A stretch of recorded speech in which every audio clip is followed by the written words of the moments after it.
Okay, let's get started.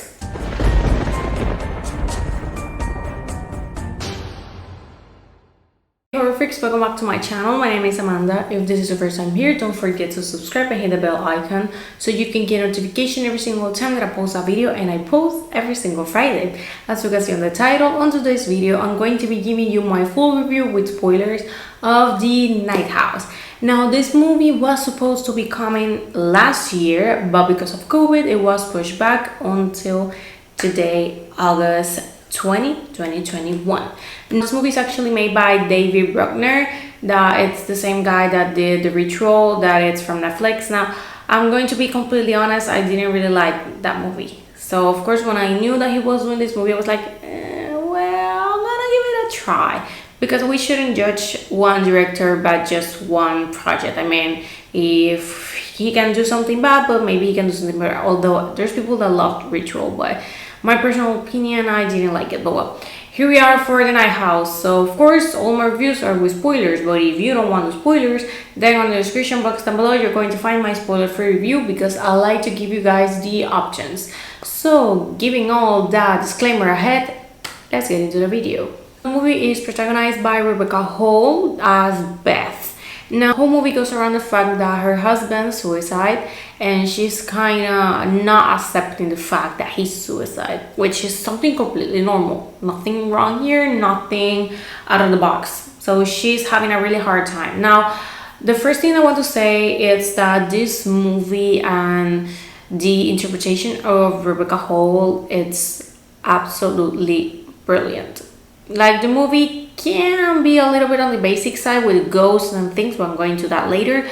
But when it comes to her interpretation, it's brilliant. It kind of reminds me a little bit of Toni Collette in Hereditary and Nicole Kidman on The Others. Those women, they had those movies on their shoulders. Like, we know that their interpretations are a really big part on the fact that they are successful.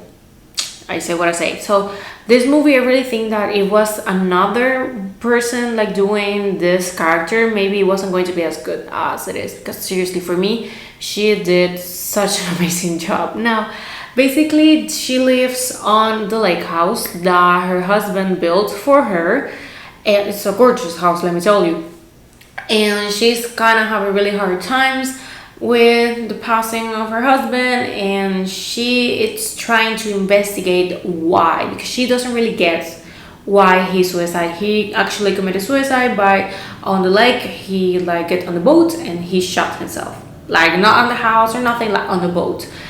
And now she's trying to do some type of investigation about it, where their friends are telling her that she shouldn't do that, but of course she's not really listening. And at the same time, she's kind of self-medicating with alcohol, so of course she's not having a good time at all. Now, things get creepy really fast. This movie has a really well-played optical illusions. Seriously, they work pretty well with that. Has really good jump scares. On the creepy side, they really work well the ghost stories classics, like the doors, maybe a little bit of shadow, that type of thing, you know, something that we have seen so many times, but it really works here like so good. Now, she's a sleepwalker. Well, she's a sleepwalker after her husband died. He used to be a sleepwalker, but now it's her. Now, she kind of says at some point that she feels that she infected her husband with depression, because that was her thing, not him. And she kind of, we could say, that feels a little bit guilty on that type of side, we could say. But as she moves forward with her investigation, she comes to the fact that her husband was kind of into occultism, and even has like a voodoo doll with some sticks, and that's actually shown in the trailer. But things get hella creepy when she kind of realizes and finds a mirror version of the house and a woman that looks like her on the house. Now, her husband had pictures of women that look similar to her on his phone. He built an exact copy of the house where she lives and had a woman that looked like her on the other house. You may be thinking maybe he had a mistress. Who knows? Now, all these times, when I say she sleepwalks, those are the times when she's having the encounters with the evil spirit. But it kind of tricks you to think that the spirit is actually her husband. Like, for a time I thought maybe it's her husband trying to tell her something. Maybe he didn't suicide at all. Maybe he was killed, that type of thing. But no. But the thing is that it happens every time that she sleepwalks and she wakes up at different parts of the house. Like, for example, she gets to sleep on the bed. Obviously, she wakes up on the floor. And another day, she wakes up on the couch. So, of course, something weird is happening here. Now, she goes even deeper here, and this, it's like the twist or the thing that you don't really see coming, and the ending that I kind of saw that not many people understand it, but here we are. And it's that she died for 4 minutes when she had a car crash when she was kind of 17. Yeah, when she was younger. She died for 4 minutes. And on those 4 minutes, she actually says that, and she never saw something of afterlife, that she thinks that nothing is out there once we die. But the important part here, those 4 minutes, an evil spirit got like attached to her. And she has been carrying it ever since, but without even like noticing. But her husband did. He noticed because she told him about that experience and everything. He kind of starts investigating, and this is when he kind of do the research and finds that you can trick an evil spirit with the mirror effect, and that's why he built a house, and he kind of finds a woman that looked like her so that he can trick the evil spirit to adhere and not to target his wife. But of course, she has no knowledge of this. But the thing is, why he committed suicide?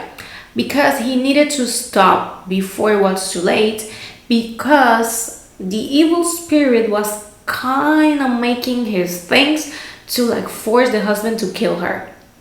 And of course, he wasn't going to do that, so he decided to take away his own life. And also because he didn't want to hurt women, like doing that type of thing of putting them on another house.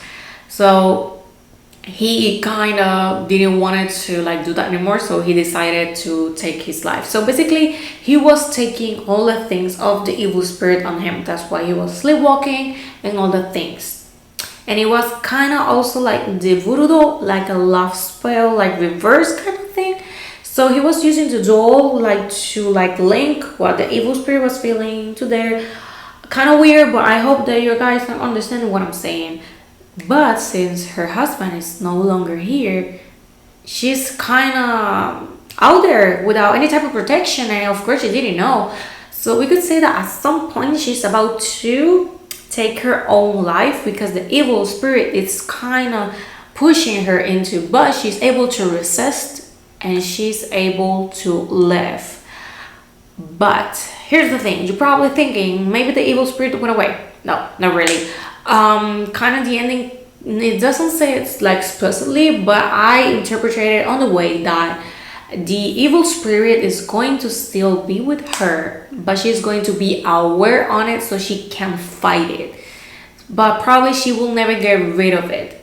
And that's basically the ending. Now the movie is 1 hour and 50 minutes, which I think that it was pretty okay for all the details and the things that they wanted to show. I think that they really well executed a really simple ghost story, and they transform it into this creepy optical illusions with such a great protagonist and actress. I think that those were the key factors here to make it such a good movie. In my opinion, I think that it's one of the best horror movies that have come out this year. Seriously, she's such a strong woman.